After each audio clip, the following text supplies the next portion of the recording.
What is going on, Benzinga Nation? And welcome to the special edition of our webinar where we're hanging out with Cboe, we're hanging out with Rob to figure out how can we manage volatile markets with zero DTE options. Now, we all know when we trade options, we love kind of seeing, hey, what can we find for the daily expiration, the weekly expiration? But how many times have you heard the word, oh, the VIX is doing this? Oh, you want to get some protection by utilizing the VIX or trade the VIX? Now, let's be honest. When I was first starting, I heard those fancy terms. I didn't quite know what they meant. I didn't quite know how to manage, trade them, protect my portfolio. But we're going to do our best to give you a little bit of insight because we're hanging out with Rob, who is the Senior Vice President and Global Head of Product Innovation. We're going to get you all the insights you need. I've had plenty of conversations with this man. He's intelligent, and he's going to go ahead and get us right in terms of, look, it's an election year. You got to know how to go and protect your portfolio and manage your risk as well. Rob, welcome to the show. Hey, thanks for having me back. Appreciate it. Absolutely, man. You know, I see you've got the charts in the back. See, no matter what your role is at any company, if you're a trader, I feel like you always just have something in the background. Just like, I just want to take a look at what the markets are doing.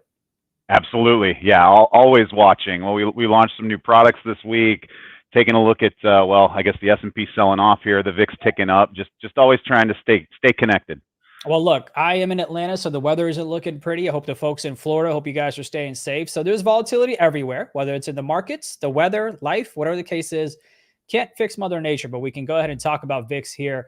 But give us a quick brief overview of like what we can expect in terms of today's webinar, and then we'll kind of dive right into the slides.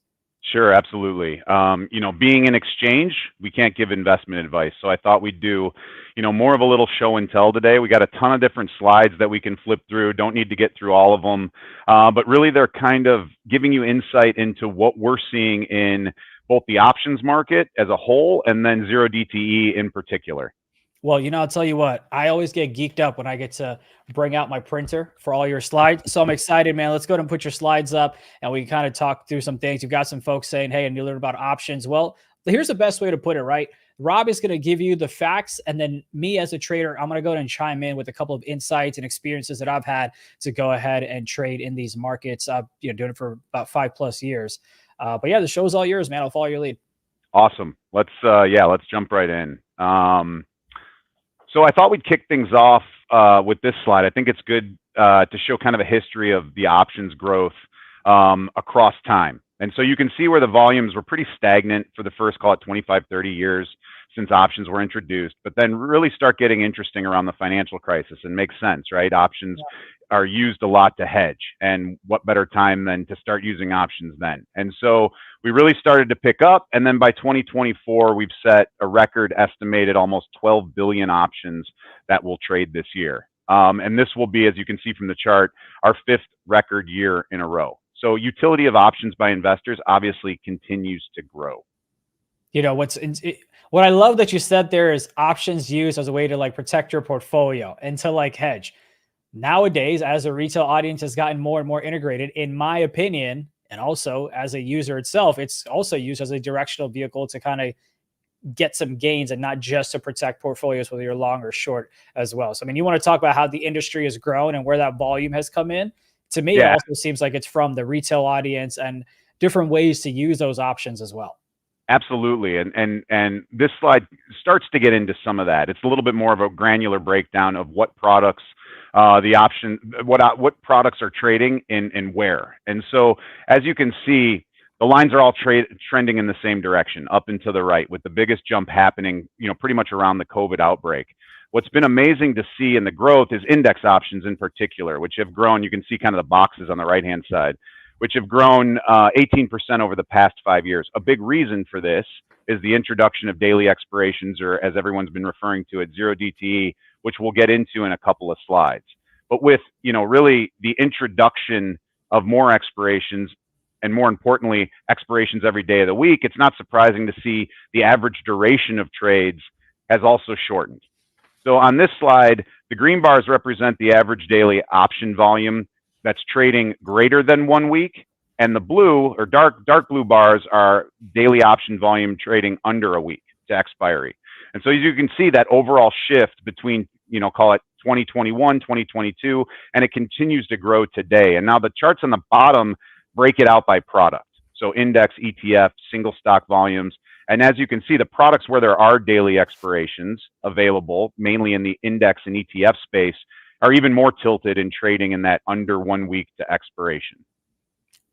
You know, we talked about the retail trader. You kind of see it on that slide right there, where it's 2020 is where you really kind of close the gap, where before it was 6 million, 6.1, and then you really started to close that gap in 2020, and then, you know, helped kind of set up to overtake it in 2022. So that's where people loved, you know, we talked about stimulus money. Where do they put it? Sports wasn't a thing. Stock market is where they kind of came to try to predict what was going to happen, and, you know, hopefully protect their portfolio as well through the chaos. Absolutely. Yeah, and sorry, I'm whipping through the slides. My little roller thing on my mouse. I haven't learned how to control that yet. So apologies. Right. I will give somebody.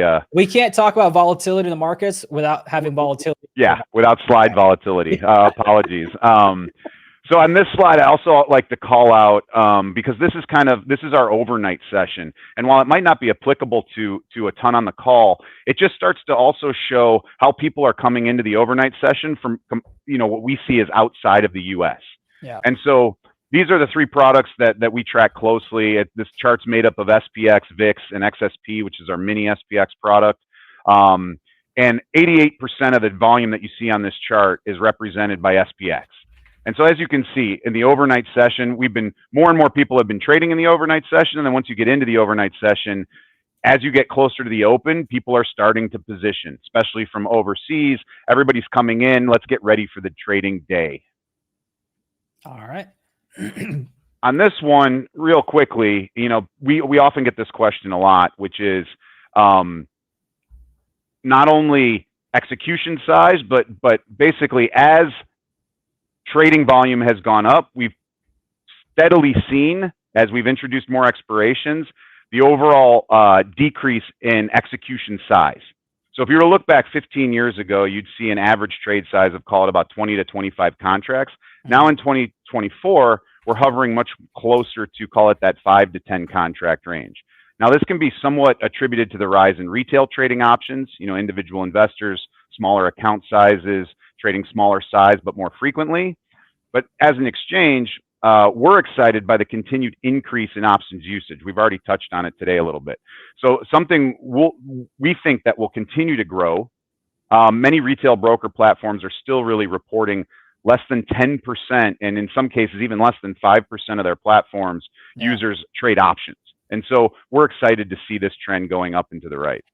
And, you know, you talked about the SPX in the previous slide. You also have the mini SPX, which is the XSP index options as well. So you talked about, you know, different account sizes. And, you know, to me, no matter what account size you have, your strategy kind of has to be the same, because you're not trying to play in dollars. You're trying to play in percentages, at least in my opinion. So I'm going to drop a link here from Cboe's website directly for folks who are interested in kind of, hey, what is SPX? What is XSP? How does it make sense in terms of contract size, multipliers? You know, all that good stuff. You guys can check out that link there to get some more insights. Yeah, and thanks for that call out. XSP is kind of our index options product version for retail. So it matches the kind of notional size of a SPY contract, but has a lot of the benefits of an index option, which is cash settled, European style exercise, all those things. So please check it out. Yep. And I'll talk about a little bit in terms of taxes towards the end of that when it comes to those two as well, as we keep going. Yeah, and this last slide, before we get more into the, I would say the specific 0DTE data, represents where the options growth has been concentrated in. And to no surprise, top 50 names, less than 0.5% of the listings make up 70% of the total volume, with the other, call it, close to 6,000 names making up the balance. And so this has been something talked about very frequently in the media. I think they've been referring to it as the Magnificent Seven.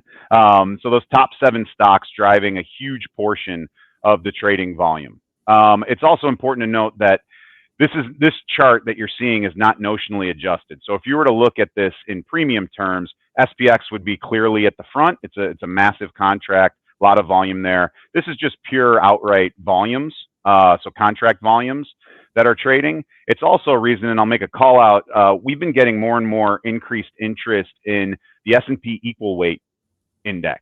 Mm-hmm. So instead of the market cap weighted one where those 7 are really driving performance, we've been getting more and more inbounds on listing options on the equal weight index, which kind of give you a little bit more of that balanced approach when it comes to the 500 names. Now, we've got a question in the chat. I know we provided the answer via text here as well, but for the folks at home that might not be exactly familiar with Cboe, but they've seen the commercials, they know you're involved in the option side, the clearing side, break it down to me like I'm five. What is it that Cboe does as we continue this? So yeah, the biggest thing is we're an options platform. So not only do we have our equity indices, we have FX, but a huge portion of our business is in the options market. And so really that's the business of bringing buyers and sellers together on a platform. So our big proprietary products that we're known for: SPX, VIX. We trade Russell index options. It's mainly large index options. Okay, so you've created those products for folks to go ahead and trade them. And is that the right way to put it? That's the right way to put it. Yeah. Yeah. Awesome. Sweet. All right, let's keep it moving. And by the way, chat, look, we're doing this for you. We're here to kind of educate you on, the best way to put it. And look, all of our content, at least that we like to put on here at Benzinga, is we're not telling you what to buy, what to sell, what to hold.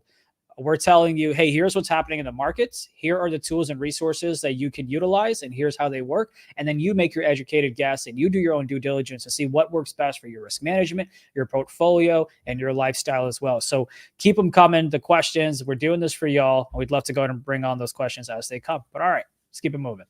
All right, diving into more zero DTE and same day trading options specifics. I thought it would be good to highlight the average daily volume by underlying type. And so now this represents the ADV for each of the different underlyings, but it's not unique or special to zero DTE or options that traded and expire on the same day. This is just ADV of all of the options traded each day. So you can see daily volumes.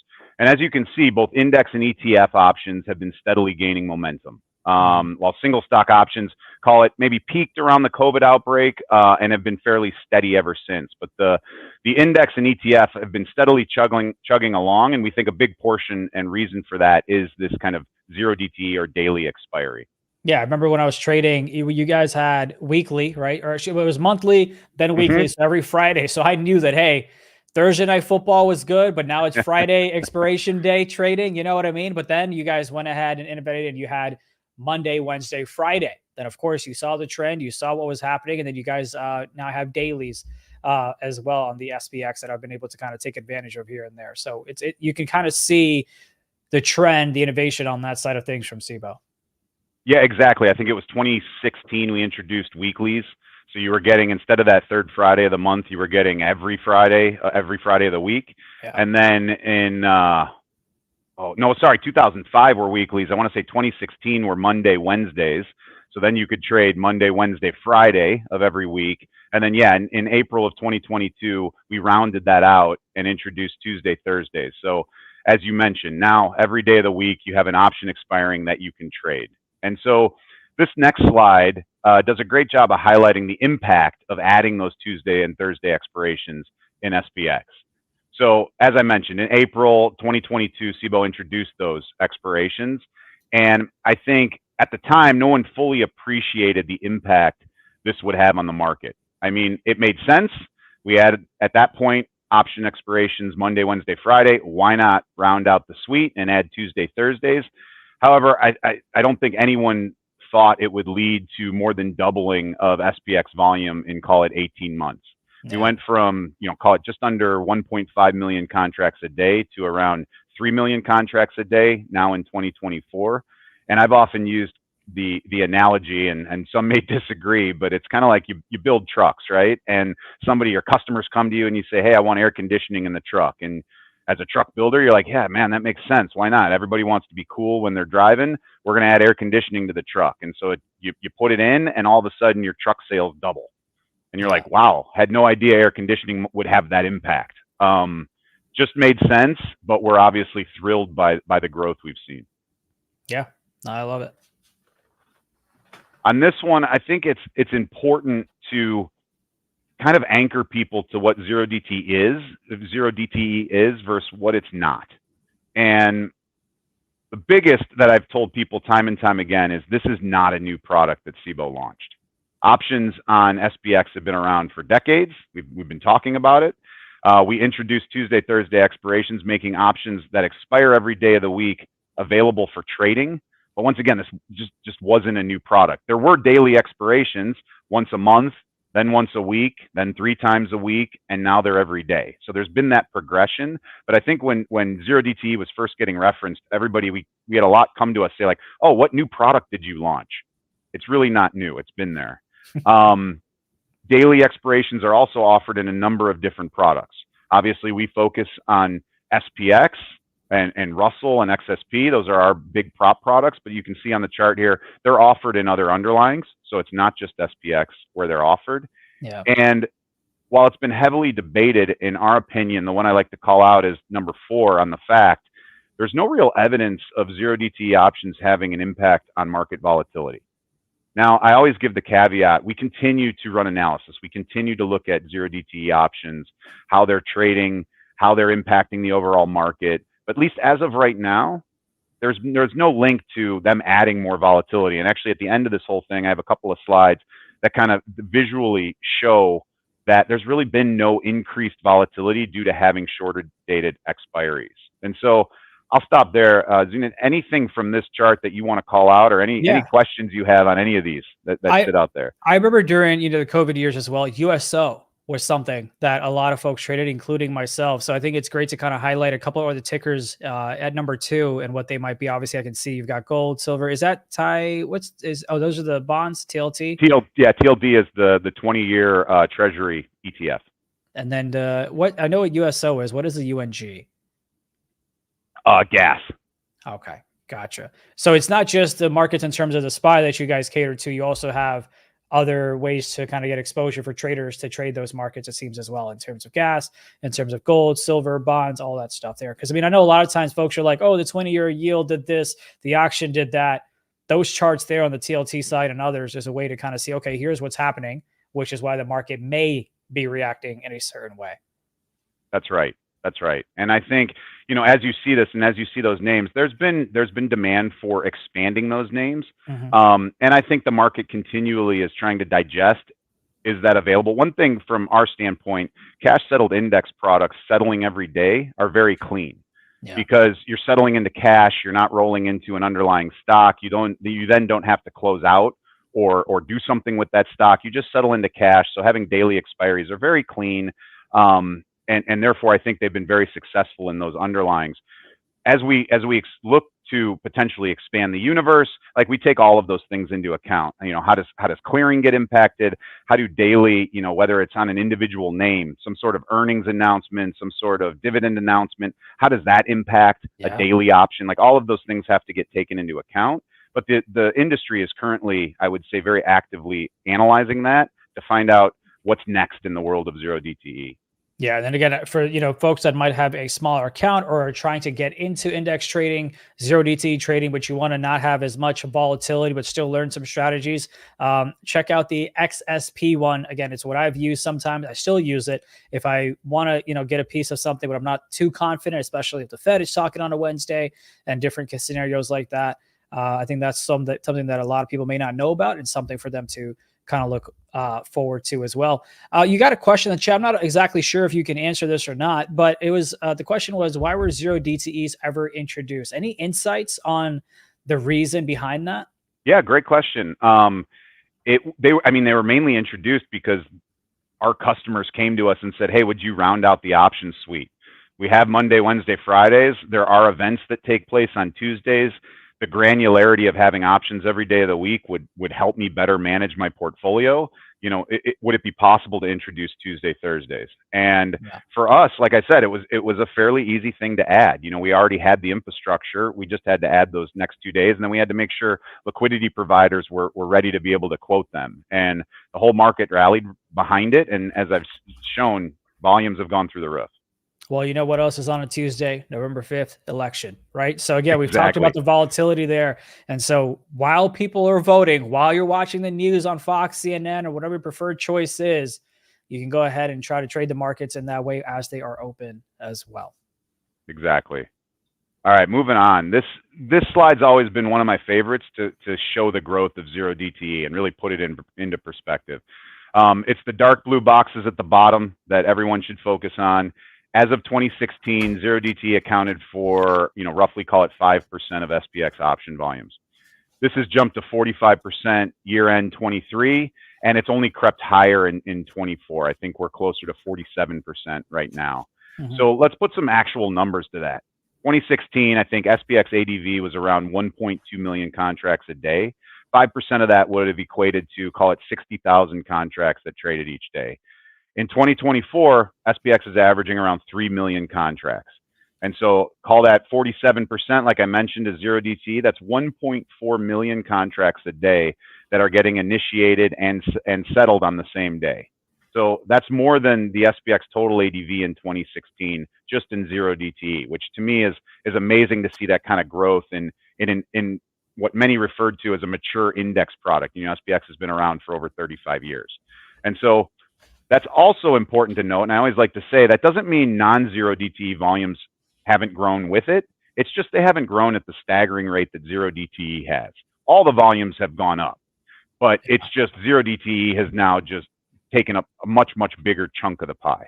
And I think as traders get more educated and they kind of get over, in my opinion, the high of like, oh, I can make X amount of money in 3 hours, then they kind of go, they learn about data, they learn about the Greeks, and they say, oh, if I believe the markets will do this after the election, let me go out 2 months, let me go out 3 months, let me go ahead and try to buy myself some time, pay for that time in case my direction is correct, instead of what is Fed Chair Powell going to say and then what's going to happen at 205 versus right now it's a 159.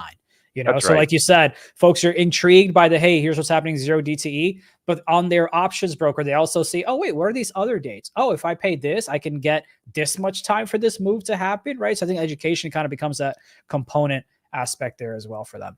Yeah, I think you highlight a great point, is the idea that, you know, a short dated option, a day of option, obviously has smaller premium due to the decreased time component. Yeah. And you can use that option, you can trade that option, you can get a feel for how options react to different moves.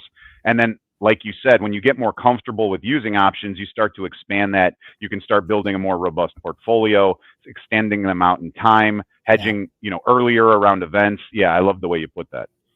Awesome. All right, there's one thing that I do like to point out, and it kind of makes intuitive sense, but that is, along with the increase in zero DTE volume, we've also seen a shift in ADV versus open interest as well. And so while SPX ADV has increased, as I've been talking, like 170% since 2016, open interest is a more modest, call it 41%. And it just speaks to my earlier point. You know, all of the SPX complex has been growing, but the use of zero DTE has just outpaced everything else, and zero DTE options don't show up in open interest because they are in, they are out before they can be reported in open interest. And so that's been a big thing, and a big reason why people have been looking for new data sets to be able to track zero DTE, because many of the data sets that were available previously didn't work for this because people used things like open interest, and now you have an option that doesn't get captured in that data set. And so as people have become more and more comfortable with data, I think you've seen increase in trading, but this was just to kind of highlight the growth in zero DTE and how it's kind of now drawn a huge kind of gap between ADV and open interest, which used to more closely track each other. Yeah. And I know when it comes to like single stock options, open interest is something that I personally look at quite a bit, because it's like, oh, someone just purchased, did they purchase or did they not? That's another conversation, another webinar itself, but like, you know, $1 million worth of transaction happened at this bid, at this strike point for this expiration. But that happened at 10 o'clock. Did they already close out of it? How much did they close out of? Well, the open interest, you will see that the next morning. So like, okay, here's what carried over and is starting with open contracts still. And now we can get a good gauge of whatever that transaction was. Was it a buy? Was it a sell? Kind of helps you get little nuggets to the piece of the puzzle to kind of formulate your own trading strategy. So I think it's cool that you kind of brought up that, yeah, with zero DTE, that puppy's expired. Who cares what open interest is? Because there isn't a thing. That coupon has expired. Exactly. So on this next one, a little bit more of the same. You know, this slide just shows the comparison between zero DTE and non-zero DTE volumes. You can see the green line and the blue line at the top converging. As I've said, you know, those two volumes were closer to 50% now, being zero DTE versus non-zero DTE. Additionally, the lower graph just shows how the average trade size continues to decrease. Now, we talked about the average trade size overall, that 20, call it 25 to 10 or 25 to 20 to 5 type of decrease. This is now just in 0 DTE. And so it hasn't been around as long, but yet we're still seeing smaller and smaller trade size come in. I think that can be attributed to many different things. I think many are starting to use a little bit more algorithms to trade that break the trades down into smaller pieces. I think you're seeing a bigger increase in retail, which tend to have smaller net trade sizes just due to smaller accounts. Yeah. But we continue to see that kind of decrease as 0 DTE continues to grow. And, even with 0 DTE, you have people that like to trade at a certain time, whether it's at the market open or whether it's at the close, right? There's a reason we call it power hour. There's a reason some people say, hey, there's a lot of volatility in the first 15 minutes of the market opening at 9:30. So I don't like to trade that, or I love to trade that. It depends on your risk appetite there. So I know you're going to talk about that here in a couple of slides. And I want to tell the folks you launched a few products. So we're going to talk about that here later in this webinar as well. So a lot of great, interesting insights coming up. I'm excited to see what those time frames look like. And if traders truly do go out during lunch and, they don't trade, I don't know. Right. Yeah. Well, let's get to it. So this chart I just love because visually it just shows you where is all the trading happening. And the bottom, obviously you see days to expiry, and you see that 0 and 1 day, just not only 0 day, but everything on the short dated mix. And that's kind of what that chart shows in the middle. Look at the growth. 0 day obviously has gone from 5 to 20. And now this is across the entire market. This isn't just SPX. This is all option trading. And so even in products like single names where you don't have daily options, you're still seeing this increase across the market. Yeah. And so, 10% to 30% in 0 to 1 day, 0 to 5 day, like you're just seeing all of these increases in shorter duration trading, which is really interesting from my perspective. When I was trading very, very actively, it was kind of like 30 day was that sweet spot.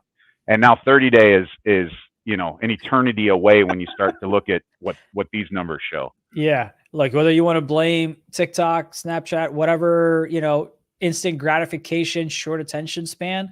Exactly. Yeah. I know even for me as a trader, I had to be like, that 30 days coming. Why don't you just stop trying to predict what's happening in the next 2 minutes and try to figure out 2 weeks, 2 months? Because, how many times have you guys in the chat been like, oh, place to trade, whether it's 0 DTE or a week, and then, it may not have gone in your way, but then like 2 months later, a month later, that move happened. You're like, oh man, I was right. You just needed more time. That's all exactly. It was. You just had to go out a little bit. Yeah, 100%. On the next one, let's jump into more of the actual trading patterns. I'm sure people are interested that we're seeing in the 0 DTE complex. This slide represents single leg option trades in SPX. And as you can see, the vast majority of them are buying to open and selling to close. So what I call traditional option trading. Buy the position to open it, go long, your risk up front, you can only risk the premium that you outlay, that's your max loss, and then close it out either at the end of the day or let it roll into the expiration. And that's why this slide to us is so important, is because it's this idea of the risk in the market. And you'll see less than 5% of 0 DTE volume is naked selling of calls or puts. That's the stuff that we as an exchange would be nervous about too. That's the systematic risk. If everybody was getting into the market and just naked selling options, I don't know if that would be good one for each individual. Obviously, everybody manages their portfolio as they need to, but that I think I would be a little more nervous about. We're really about options being used to define your outcome, which means capped risk. And so buying options have a capped risk. In a couple slides, you'll see us kind of go into spreads, same kind of thing. And so the next slide, talking about spreads, 2-leg strategies. In this, you can see both the selling of call spreads and the selling of put spreads happen more frequently than the buying of the spreads. This is credit spread trading has become very, very popular, especially in 0 DTE. I think it averages around, call it 40 to 50% of the customer volume we see is in credit spread selling or selling of spreads. Yeah. And so this is, once again, capped risk. You can collect that premium, but your max loss going in, which is, I think, something, just very important for listeners to hear. Folks always talk about you want to sell options. That's the best way to make money because most options expire, worthless. And I think the spreads aspect of it, like even for me, if I want to trade earnings because I want to get my itch there, but I don't want to risk too much, I'll do a call spread, right? I'll say, okay, cool. I will cap my losses. Yes, I cap my gains as well, but I get to at least participate in the move. I think the biggest thing, chat, is we try to get 100% of the move and we get bummed if we only get 70%. But it's like, man, even just getting 5% of the move of whether it's Nvidia, whether it's the market and the boom that they're having, or whether it's on August 5th when the market was down 5% and everyone thought we were about to hit a circuit breaker the morning later, but we literally just ticked down and started rallying right back up ever since. You want to get a piece of the move. And I think spreads themselves, whether you're buying, selling, whether it's a call or a put, you can get a piece of the pie and just kind of continue building and compounding your strategies and building your portfolio as well. That's right. Well said. And this next slide highlights, backs up exactly what you're saying. Again, similar to the single leg, this shows large percentage of vertical spreads that are sold to open and done so at the beginning of the day. You can see the pink circle really highlights that big increase in volume at the beginning of the day. And I think this is, call it daily overwriting strategies like you were talking about, where investors are capturing that risk premium, but doing so with a spread and obviously capping their max loss. On the listed side, some of the trade characteristics, spreads are about 5 to 10 points wide on average that we see. The short leg is usually slightly out of the money, call it 0 to 1% out of the money. And most of them we see or from looking at the tradings, is stop limits on any potential loss or stop losses on the short leg. Yeah. And so as you can see, using kind of that defined outcome on the way in with a spread, and then trading around that spread depending on how the move happens throughout the day. All right. You've got, yes, Born to Be Free saying it's all about the P&L. As long as you're going up, come back. Yeah. And I think the biggest thing, especially, we live in this FinTwit exposure, Instagram, influencer world where everyone kind of posts their big gains because they directionally traded.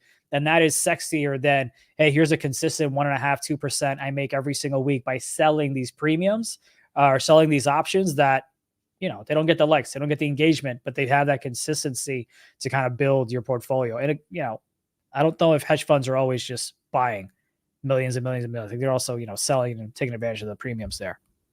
Right. Yeah, I agree. On this slide, it's a bit of a qualitative slide that we've put together to show the difference between retail and institutional trading patterns. And unlike some of our competitors, we don't control clearing at Cboe. It all goes through the Options Clearing Corporation. And so we don't ultimately see where trades settle. So, based on our analysis, we look at things like speed of execution, trade size, so forth. We've come up with the following. And as you can see, as a percentage of total volume, retail has been going down while institutional professional has been increasing.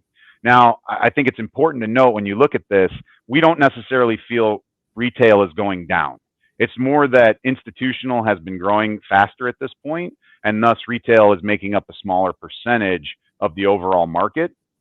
And so I like to, many have asked, so why has retail been growing? And one of the things that we point out is, and I mentioned it a little bit earlier in the webinar, it's the data sets. They've been growing. Now there's more data available for back testing strategies. And this allows, we listed these options now, or listed these expirations now over 2 years ago. And so this has allowed institutions to purchase our open closed data sets, to start to build models and implement new strategies more active in zero DTE options, which we believe will continue to grow. But I just thought it was good to highlight, institutions tend to be, in a way, second movers. They need to have the back tests. A lot of times they need to go to risk committees and so forth. And that's taken place, and it's only boosting the overall liquidity of the system for now everyone to trade. So I think, retail started out, I would say, more active. And then over time, institutional has grown, but it's growing the liquidity for the entire market, which is something good for everyone. And it's definitely something that's good that we like to see. And I think, look, no one has a P&L of institutionals versus retail, but I would make a safe assumption that institutionals know kind of what they're doing, but even they were kind of second coming to trading, what you're saying, right? Where it's like, they had to wait for the data. They had to back test the data. They had to make sure their risk appetite was great. And then they go ahead and start trading. So it goes back to like, You just got to get a piece of the pie. You don't have to be the first one to make that trade. You don't have to be the, right at the open at 9:30. You don't have to get in. You can wait, see what happens, and then have your risk appetite set and then execute your trades as well. So you don't have to kind of deal with FOMO. The market will be here. I think there's a rule of like what the market can't be closed for 3 days in a row or something like that. That's right. Yep. So it'll be here. I promise. Absolutely. The next slide, I think is good for people to understand. I don't know. Did I go the right way here? Hang on. No, you're good. Oh yeah. Okay, good. As previously mentioned, it's capped risk that we see. There's that 95% quote that I gave earlier where customers are either going long single leg options, where they know their max loss, or using spreads, so forth. Only about 5% is that naked selling of call or puts. One of the other interesting points I like to make, and it's the kind of the bottom chart that at the bottom here, the graph, is the balance between puts and calls traded. Historically, SPX has been had a put call ratio of around 1.8 puts to calls, which makes sense. SPX has historically been, a very, very heavily used hedging vehicle for long equity exposure. Yeah. So the balance in zero DTE trading, however, is much more balanced. It's much closer to 1-to-1 in a put call ratio. Just showing that when trading in zero DTE, people are using them much more for managing the upside as well as managing the downside. It's kind of that daily move. And as you know, the distribution of up days to down days, like when you walk in, it's much more evenly balanced. And that's how we're seeing people use the zero DTE options on a much more balanced measure. All right. Next one. This one's good to see. Like I said, it's kind of relevant to the audience, but it's how our market makers positioning around large events. Everyone wants to know when you go into and you're trading a product that liquidity is going to be there and there's not going to be a run on the market. And I think many have let's insinuated that as zero DTE came and has grown, that large chunky positions were being established in certain spots that would dictate end of day moves, that would make it more systematically risky for the market. And we did a case study here, and this was actually Mandy Zhu, our head of derivatives intelligence here at Cboe, did a case study where she looked at the almost 100-point drop going into the close on December 20th of 2023, and looked at how market makers were positioned during this move. Yeah. And what you can see is it's very balanced, which is important for us, obviously. It's important for the market. On the right-hand side, you can see the netting of positions showing very small exposure and sizes that could easily be supported by the market. And this just backs up the point that we've been trying to make, that high volume does not always equate to larger risk. We traded 4.2 million contracts on this day in SPX. 2 million of that were zero DTE contracts. And the largest imbalance we saw from a market maker position was a net long of 10,000 contracts on the 47.75 line. And so the market is very well balanced, which I think is good for all of the users. It's good to show that the liquidity is there and that, as you've pointed out many times, it'll be there when you need it. Yeah. Yeah, I think it's important, especially when those events happen. Like I said, when the Fed talks at 2:00 on Wednesday on certain days of the week there. Yeah, you want to make sure that, you see those big spikes and whatnot. And you have market makers that are balancing active buying, sells, what's happening there. And I don't necessarily dictate, but you have people that try to read the level two and try to get an understanding of here's where the buyers are, here's where the sellers are. So I think, being on the chain, being on the level two gives you some insights on where those orders are. That's right. That's right. Well said.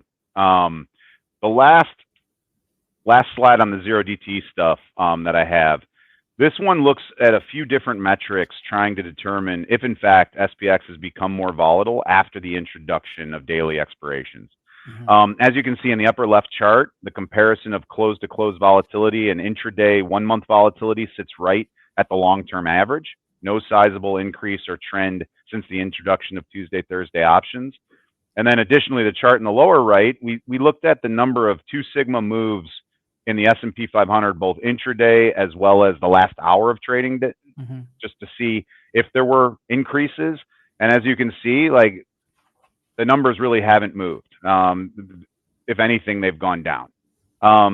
These trends can always change, and I'm always very, very quick to say this can always change. It's something we continue to track very closely. We run analysis on, call it daily. We're always trying to better understand the zero DTE market. But as of right now, we found no conclusive evidence that these options are adding volatility to the market. All right. You ready for the new fancy toys? Let's do it. For sure. I have it in black and white. You have it in color. So I'm excited to see what you have. So yeah, we launched two. I'll go into two of them. We've launched two new products, or actually we launched one here on Monday called Variance Futures. I'm excited about this one. Variance Futures it's a future that are cash settled, that allow you to trade realized variance of the S&P 500, or think of it as the VIX's implied vol. It looks forward. Variance allows you to trade what happened. And I think it's two pretty cool products. I was an active variance trader back in my trading days. But this idea of implied vol with VIX looking forward, variance in the back, looking at what actually happened, what was realized, are great to use together. And I think that's what we're really trying to target here. This was primarily a product that was used over the counter, that through wrapping it into a future, we're making it more accessible to the masses, which we're excited about. It's what the exchange, I think, does best. But to go through kind of an example of this, I always look at two portfolio managers, one that would use VIX to hedge, one that would use variance to hedge. And if you look at a long-only equity portfolio, and let's say you buy a December variance future, you buy a December VIX future for a hedge, and the market goes down. Let's say as the market goes down, your hedges are now acting as you want them to. The vol of the index is going up. You're realizing more variance. VIX is going up as the market sells off. But as it's going up, one thing with VIX is you have to time your trade when you're using it as a hedge, because it's purely implied, it's purely forward looking. So in this example, let's say you buy it in September. In October, you get a large down market move. By November, things are starting to settle in and the market's slowly creeping back up. And then by December, the market's, from a vol perspective, right back to where it was. Okay. With a VIX contract, your December settles where you put it on. Let's say you bought it for 20, it went to 40, then it came back to 20. Because it's forward looking, it doesn't capture any of what happened. It settles right where you bought it. So your portfolio doesn't get the benefit in the same way of the hedge. A realized variance future, what that does is every day that you owned it is an observation that goes into its final settlement price. So every day, if let's say you bought that at 20, every day that it was above 20, factors in to its final settlement price. It's an average over the time you own the contract. And so even though it went from 20 to 40 and back down to 20, it's going to settle higher than 20 and thus give you some of that realized performance that happened as a hedge for your portfolio, which is pretty cool. It's a neat addition, I would say, to our product mix. And I know you've got a link in there. We put it in the chat as well. And folks, when you go to that link, you'll also see a 32-minute breakdown as they introduce this new product, so you can get more in-depth insights on what it is, how to trade it, how to manage your risk with it as well. That's right. Thank you for that. Yeah, the resource hub is super, super useful. As whether it's questions, there's an FAQ on there. Obviously, we don't have time to go too deep into it today. So yeah, please check that out if you have any interest. The next one, this one's coming up. This one's on October 14th. We're going to be launching options on VIX futures. And so the big difference there, I'll kind of explain the product set that we have. We have VIX futures and we have VIX options today. Those options on VIX today are security options. And so they settle into cash. They trade out of a securities account. One of the big pieces of feedback that we got from the customer world was, if I don't trade out of a securities account, I don't have access to optionality on VIX. Can you guys introduce an option that settles into a future? And so we looked at it. We're like, yeah, we think we can do this. But we also wanted to introduce not only an option that settled into a future, but that also offered some new kind of risk management characteristics into the contract. So this contract will be an option that settles into the future. So you actually get delivered the future at settlement. But what it allows us to do is list daily expiries in VIX options, which previously weren't available. And so obviously we've spent, 45 minutes here talking about the impact that shorter dated option trading has had on the market. Yeah. We're excited to be able to expand that kind of product set into VIX options so that we can have a daily expired option in VIX. And so coming on the 14th, we'll introduce 5 days of options starting on the 21st, 2nd, 3rd, 4th, 5th. And then as we get to the 21st, on the morning of the 21st, we'll introduce the 28th in the morning, and that evening, the 21st will expire. And then we'll continue to list kind of that front 5-day expiries for VIX options. So we're pretty excited about just the new exposure that this will offer the market, and just a new tool people can put in their toolbox. And we went ahead and put the link in the chat again. You can click on it, and that's the pre-launch resource hub. And as we get closer to launch, I'm sure you guys will have more information on how to trade it, and just some insights based on facts there as well. Absolutely. Thank you for that as well. And for me, happy to answer any questions. That's kind of what we had for today. But obviously happy to dig into any of the slides, any of the topics, anything that people are interested in. Yeah, I think, if you guys have questions in the chat, let us know. I know they were coming in throughout the webinar, so we went ahead and asked them there as well. If you guys have any additional questions, I know you have another slide there. I think that's some additional resources if you want to show that real quick. Yep. Sorry. Yep, no worries. No worries. So if you guys are on your desktop, you're welcome to kind of check those out, or just go to Cboe, Cboe.com, and all their research. I will say this, something, while you and I were doing research while we were talking about this webinar and prepping for it, there's a lot of resources, and I'm a visual guy, so there are a lot of videos to kind of learn about the Cboe products and how they work, and just kind of getting educated on it so you can kind of formulate your own thesis. And the biggest takeaway for me is what I've personally been saying is that you have the SPX, but you also have the XSP as well. So if your portfolio is a bit smaller, but you want to learn to, trade these things, you want to see how tax advantages as well, right? None of us are accountant, or your accountant for that matter. So talk to your professional tax advisor about, hey, if I'm already trading 10 contracts of the SPY, can I trade 1 contract of SPX or 10 contracts of XSP and get a tax advantage to it or not, right? There's a long-term and short-term within that same contract that you guys can take advantage of. Again, everyone's tax situation is different, so I'm not going to tell you and say exactly what it's going to work out to, but there are tax advantages in my trading experience personally that I've been able to take advantage of by trading XSP and SPX versus the SPY as well. So those are my final thoughts. Anything from you, Rob? Yeah, one thing on the tax thing that I just always love to throw in, even if depending on how you can take advantage of it from your actual, tax bracket withholding, there's another aspect of cash settled index options that I think are important from a tax benefit. If you have a stock position, if you have a holding and you want to overwrite a cash settled index option on it, say you hold SPY and you hold it from a low basis, by selling a cash settled index option against it, that expires into cash, you never have the stock risk getting called away, which that's another taxable event. It's like you never have that activated. And so if you're active in holding the underlying and overwriting, having a cash settled index option can be beneficial in that way as well. And, I mentioned y'all's hub. And so this is Cboe.com. You can just go over to education, and there's a plethora of things. I didn't even know you guys had this. I just saw it now. You can practice trading options with real data as well. So I know someone mentioned, hey, I want to master the stock trading before touching options and learning that.